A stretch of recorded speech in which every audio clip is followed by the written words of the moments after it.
Hello दोस्तों, स्वागत है आपके अपने YouTube channel three little tutor में।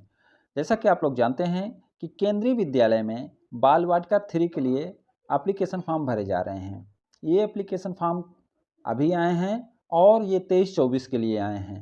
तो इनके फॉर्म भरने का जो डेट है वो 6 जुलाई से स्टार्ट हो गए हैं और ये एप्लीकेशन फॉर्म आपको सेम जैसे क्लास 1 के भरे गए थे वैसे ही भरने हैं। इसमें भी आपको रजिस्ट्रेशन करना है, फिर फॉर्म भरना है, फिर डॉक्यूमेंट अपलोड करना है। तो इसकी जो प्रक्रिया है वह पूरी तरीके से क्लास 1 की तरह है और क्लास 1 की ही वेबसाइट से ये फॉर्म भरे जा रहे हैं। अब उसको बाल वाटिका 3 के लिए डेवलप कर दिया गया है, बाल वाटिका 3 के लिए बना दिया गया है और उसी में ये फॉर्म भरे जाएंगे। तो इस वीडियो में हम पूरी बात करेंगे बाल वाटिका 3 के लिए कि कैसे फॉर्म भरना है, क्या एलिजिबिलिटी है, क्या डॉक्यूमेंट लगेगा, क्या एज होनी चाहिए, सारी बातें जो बाल वाटिका के लिए ज़रूरी है इस वीडियो में हम करेंगे। तो चलिए वीडियो स्टार्ट करते हैं और देखते हैं कि बाल वाटिका 3 में आप अपने बच्चे का एडमिशन कैसे करा सकते हो।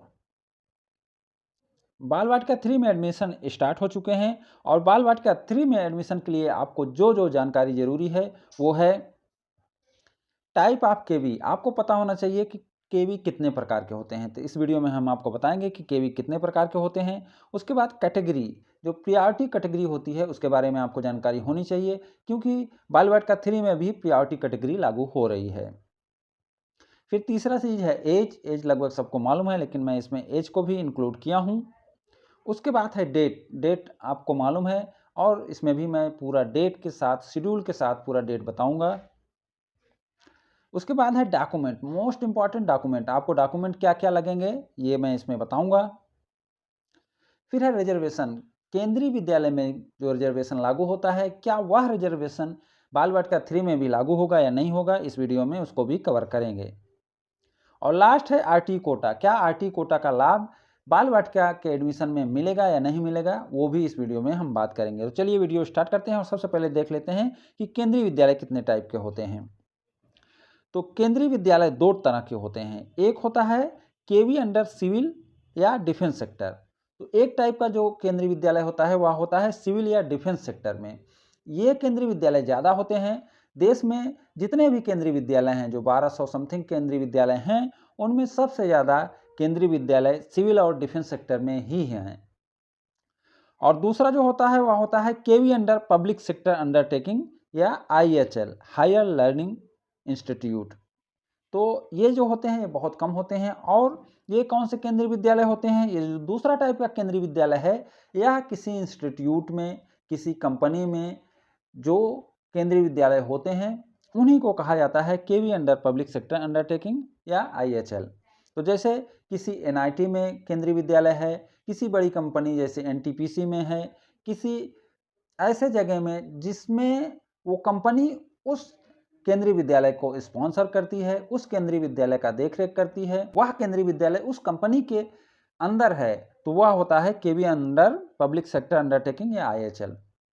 तो ये जो दोनों प्रकार के केवी होते हैं दोनों में प्रियोरिटी कैटेगरी अलग तरीके से लगती है। और प्रियोरिटी कैटेगरी ऐसा चीज़ है जो केंद्रीय विद्यालय में एडमिशन के लिए बहुत इंपॉर्टेंट है, इसलिए इसे आप ध्यान से सुनिए और ध्यान से देखिए। तो सबसे पहले हम देखेंगे केवी अंडर सिविल या डिफेंस सेक्टर में प्रियोरिटी कैटेगरी कैसे लागू होती है। Priority category for civil and defence KV, तो सबसे ज़्यादा केवी इसी में होते हैं। तो इसका बहुत ध्यान से देखिएगा कि इसमें प्रियोरिटी कैटेगरी कैसे लागू होती है। तो इसमें जो प्रियोरिटी कैटेगरी लागू होती है वह होती है कैटेगरी 1 को सबसे पहली प्राथमिकता मिलती है, प्रियोरिटी मिलती है। और कैटेगरी 1 में आते हैं केंद्रीय कर्मचारी के बच्चे, जैसे आर्मी, रेलवे, डाक आदि में काम करने वाले जो कर्मचारी हैं उनके बच्चे कैटेगरी 1 में आते हैं। और अगर आपका केंद्रीय विद्यालय सिविल या डिफेंस सेक्टर में है तो कैटेगरी 1 वाले को प्रथम प्राथमिकता मिलती है। नेक्स्ट है कैटेगरी 2, इन्हें सेकेंड प्रायोरिटी मिलती है, दूसरी प्राथमिकता मिलती है। और ये होते हैं केंद्रीय पीएसयूज कर्मचारी के बच्चे, जैसे Maharatna company, Navratna company, Miniratna, IIM, IIT, NIT, AIM, central university, bank या केवी।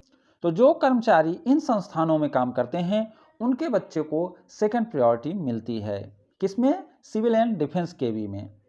नेक्स्ट है कैटेगरी 3, कैटेगरी 3 मतलब इनको तीसरी वरीयता मिलती है। तो ये कौन है, राज्य कर्मचारी के बच्चे, जैसे शिक्षा विभाग, पुलिस विभाग, स्वास्थ्य विभाग में जो काम करते हैं और राज्य सरकार के अंतर्गत आते हैं, राज्य सरकार के कर्मचारी हैं, उनके बच्चे को थर्ड प्रायोरिटी मिलती है और उन्हें कैटेगरी 3 कहा जाता है। कैटेगरी 4 राज्य पीएसयू कर्मचारी के बच्चे, जैसे राज्य सरकार के उच्च शिक्षा संस्थान, निगम, कॉरपोरेशन आदि। तो राज्य सरकार के जो पीएसयूज हैं उनमें जो काम करते हैं उनके कर्मचारी के जो बच्चे हैं उनको 4th प्रायोरिटी मिलती है। और लास्ट में 5th प्रायोरिटी है, वह उपरोक्त को छोड़कर अन्य सभी वर्ग इसमें शामिल हैं। मतलब ये चारों को छोड़कर जो भी और बच्चे बचेंगे उन्हें 5th कैटेगरी में गिना जाएगा और उनको 5th प्रायोरिटी मिलेगी, यानी सबसे कम प्रायोरिटी मिलेगी। तो ये तो हो गया सिविल एंड डिफेंस केवी के बारे में। सिविल एंड डिफेंस केवी में ये प्रायोरिटी मिलती है। लेकिन अगर आपका केंद्रीय विद्यालय सिविल एंड डिफेंस कैटेगरी में ना होकर पीएसयूज आईएचएल कैटेगरी में है, यानी हायर लर्निंग इंस्टीट्यूट के कैटेगरी में है या पीएसयूज के कैटेगरी में है, तो उसमें प्रायोरिटी थोड़ा सा अलग हो जाती है। उसमें अलग क्या होता है कि उसमें जो प्रथम वरीयता है वह उस पीएसयूज में, उस कंपनी में काम करने वाले कर्मचारियों के बच्चों को मिलती है।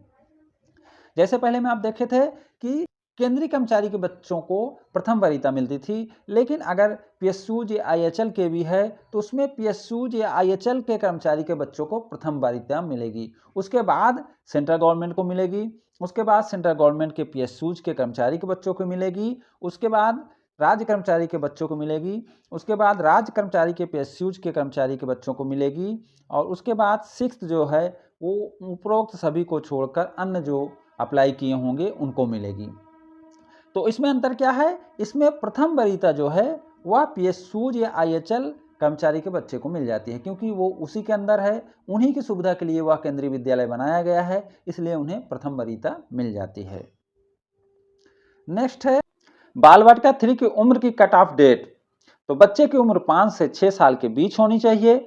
बच्चे का जन्म 1/4/2017 से 1/4/2018 के बीच होनी चाहिए, यानी 2017 के अप्रैल से 2018 के मार्च तक तथा 1 अप्रैल 2018 को जन्मे बच्चे, यानी 2017 के अप्रैल, मई, जून, जुलाई, अगस्त, सितंबर, अक्टूबर, नवंबर, दिसंबर में जन्मे बच्चे और 2018 के जनवरी, फरवरी और मार्च में जन्मे बच्चे इसके लिए एलिजिबल होंगे। साथ ही साथ 1 अप्रैल 2018 को अगर किसी बच्चे का जन्म हुआ है तो वह भी कंसीडर किया जाता है।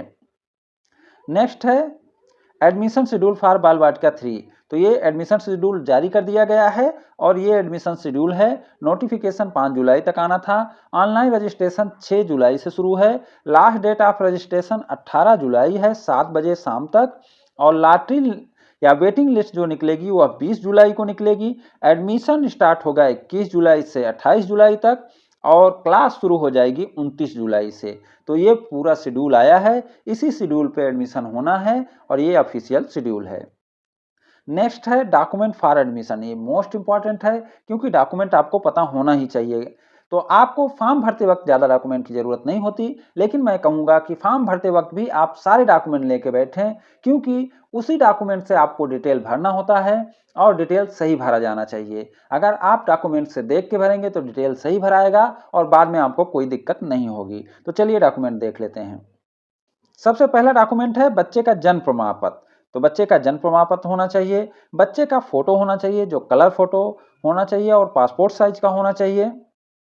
ये दोनों चीजें आपको रजिस्ट्रेशन के समय अनिवार्य हैं। ये दोनों चीजें रजिस्ट्रेशन के समय लगेंगी और इसे अपलोड भी किया जाएगा। और ये 256 KB में फोटो को आपको JPEG फॉर्मेट में और जन्म प्रमाण पत्र को JPEG या PDF फॉर्मेट में अपलोड करना होगा। इसके बाद जो डॉक्यूमेंट्स हैं वो आपको फॉर्म भरने के लिए जरूरी हैं, लेकिन उनको अभी अपलोड नहीं करना होगा, उन्हें बाद में आपको एडमिशन के समय ले जाना होगा, दिखाना होगा। तो चलिए और डॉक्यूमेंट देख लेते हैं। पते का प्रमाण पत्र, एड्रेस प्रूफ। एड्रेस प्रूफ भी आपको एडमिशन का जब आप फॉर्म भर रहे हैं तब उसी समय होना चाहिए। इसलिए होना चाहिए कि वो लगेगा नहीं, लेकिन उसमें देख के एड्रेस भरेंगे तो कोई गलती की संभावना नहीं रहेगी। इसी तरीके से जाति प्रमाण पत्र, सर्विस या स्थानांतरण प्रमाण पत्र, सर्विस सर्टिफिकेट या ट्रांसफर सर्टिफिकेट, इसका भी डिटेल आपको ऑनलाइन फॉर्म में ही भरना रहता है। प्रमाण पत्र आपको अपलोड नहीं करना रहता, लेकिन डिटेल आपको ऑनलाइन में भरना रहता है। तो इसका डिटेल भी सोच समझ के भरें, ताकि जो डिटेल आप भर रहे हैं उसी का प्रमाण पत्र आप प्रस्तुत कर पाएं, आप दे पाएं। कमजोर आय, गरीबी रेखा का प्रमाण पत्र, ये प्रमाण पत्र भी आपके पास अभी ही होना चाहिए, क्योंकि इसका भी डिटेल मांगते हैं। इसका डिटेल मांगते हैं, इसका आपका कहाँ से बना है, इसका नंबर क्या है, किस डेट में बना है, कौन बनाया है, इसका डिटेल मांगा जाता है। तो इसलिए ये प्रमाण पत्र भी आप अपने पास रखें। ये भी अपलोड नहीं किया जाता, लेकिन इसका डिटेल मांगा जाता है। मोबाइल नंबर और ईमेल, मोबाइल नंबर और ईमेल मांगा जाता है, ये आपके पास होने चाहिए। दूरी का प्रमाण पत्र, डिस्टेंस सर्टिफिकेट, ये सर्टिफिकेट भी अभी आपको नहीं लगेगा, लेकिन दूरी आपको चुनना होगा। तो दूरी आप उसी हिसाब से चुनें, क्योंकि अगर आप शहरी क्षेत्र में 5 किलोमीटर से कम और ग्रामीण क्षेत्र में 8 किलोमीटर से कम चुनते हैं और आप डिसएडवांटेज कैटेगरी में आते हैं, तो आपको आरटी कोटा का लाभ मिलेगा, अन्यथा नहीं मिलेगा। तो इससे बड़े सावधानी से चुनें। अगर आप आते हैं तो चुनें और आप आरटी कोटा का भी लाभ लें। नेक्स्ट है पीडब्ल्यूडी ब्लड ग्रुप आधार कार्ड। तो जगह कम था तो मैंने तीनों को एक साथ शामिल कर लिया है। पीडब्ल्यूडी मतलब दिव्यांगता का प्रमाण पत्र, ब्लड ग्रुप का प्रमाण पत्र और आधार कार्ड। तो ये सब डिटेल भरने के लिए है, इसको बहुत जरूरी नहीं है, ये नहीं रहेगा तब भी हो जाएगा। पीडब्ल्यूडी का सर्टिफिकेट होना चाहिए, दिव्यांगता वाला सर्टिफिकेट होना चाहिए, अगर आप दिव्यांगता का फायदा लेना चाहते हैं, उसका रिजर्वेशन का फायदा लेना चाहते हैं। तो नेक्स्ट है रिजर्वेशन इन केवी।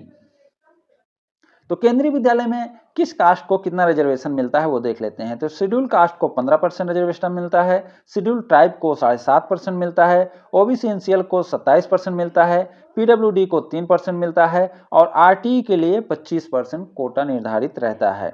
इसमें एक नोट करने वाली बात है कि single girl child quota is not applicable in बाल वाटिका एडमिशन। जैसे केंद्रीय विद्यालय के अन्य जो एडमिशन होते हैं उसमें सिंगल गर्ल चाइल्ड कोटा भी लागू होता है, लेकिन बाल वाटिका में सिंगल गर्ल चाइल्ड कोटा लागू नहीं होता है। अब क्या है, बहुत सारे लोग कंफ्यूज हो जाते हैं कि एक साथ कितने कोटा कैटेगरी को चुन सकते हैं और कैसे चुने कैसे नहीं चुने। तो आप अगर SC ST OBC PWD EWS या BPL हैं तो उसे कैसे चुनना है मैं वो बता देता हूं आपको। अपनी cast SC ST OBC PWD चुने, इससे आरक्षण और आरटी दोनों का लाभ मिलेगा। अगर आप किसी SC ST OBC या PWD कैटेगरी में आते हैं तो आप इसे चुनें, इससे आपको आरटी का लाभ भी मिलेगा। अपनी इनकम जैसे EWS BPL चुने, इससे आरटी का लाभ मिलेगा। अगर आप EWS BPL में आते हैं तो उसे भी चुने ताकि आपको आरटी का लाभ मिल सके। अब इसमें ध्यान देने वाली बात यह है कि अगर कोई कैंडिडेट ओबीसी है और वह बीपीएल कैटेगरी में भी आता है तो उसको दोनों चीजें चुननी है, या कोई ओबीसी है और पीडब्ल्यूडी भी है यानी दिव्यांग भी है तो उसको भी दोनों चीजें चुननी है, या ओबीसी है या एससी है और पीडब्ल्यूडी है और बीपीएल भी है। मान लीजिए कोई एससी है और दिव्यांग भी है और गरीबी रेखा के नीचे भी है तो उसको तीनों चीज चुननी है। तो आप इसी तरीके से चुनेंगे, जो आपके ऊपर लागू होती है उसको चुनेंगे, लेकिन ध्यान रखेंगे कि उसका प्रमाण पत्र भी आपके पास होना चाहिए।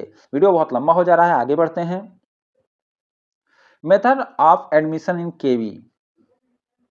तो कैसे एडमिशन होता है, तो फर्स्ट लॉटरी आएगी आरटी कोटा का 25% का, सेकंड लॉटरी आएगी पीडब्ल्यूडी दिव्यांग का 3% का, थर्ड लॉटरी आएगी कैटेगरी 1 का, फोर्थ लॉटरी आएगी कैटेगरी 2 की, फिर फिफ्थ लॉटरी आएगी SC ST OBC NCL की, और सिक्स लॉटरी आएगी कैटेगरी 3 की, सेवंथ लॉटरी आएगी कैटेगरी 4 की, और एट लॉटरी आएगी कैटेगरी 5 की, और नाइन्थ लॉटरी आएगी कैटेगरी 6 की, अगर यह लागू होता है तो। अब इसको देख के आप ऐसा मत समझिए कि ये लॉटरी एक एक दिन आएगी या दो दो दिन बाद आएगी, ये सारी लॉटरी एक साथ आएंगी। ये केवल उनका एक क्रम है, इस क्रम में उनको निकालते हैं, एक ही साथ निकालेंगे, मतलब पहले फर्स्ट सेकंड थर्ड करके एक दो घंटे में ही सारी लॉटरी निकाल देंगे और सबकी लिस्ट भी निकाल देंगे। तो ये एक क्रम है, इसी क्रम में निकाला जाता है, इसीलिए मैं बता दे रहा हूं कि method of admission in KV. Next है आरटी कोटा के लिए जरूरी क्या है। अब आरटी कोटा का लाभ बहुत सारे लोग उसमें आते हैं लेकिन लाभ नहीं ले पाते हैं, इसलिए इसको मैं शामिल किया हूं। अगर आप पे ये चीज लागू होती है तो आप इसको जरूर भरिए और आरटी कोटा का लाभ लीजिए। क्या है, आप वंचित समूह SC ST OBC NCL PWD अनाथ HIV या कमजोर आय वर्ग जैसा कि आरटी एक्ट 2009 में उल्लेखित है में आते हों।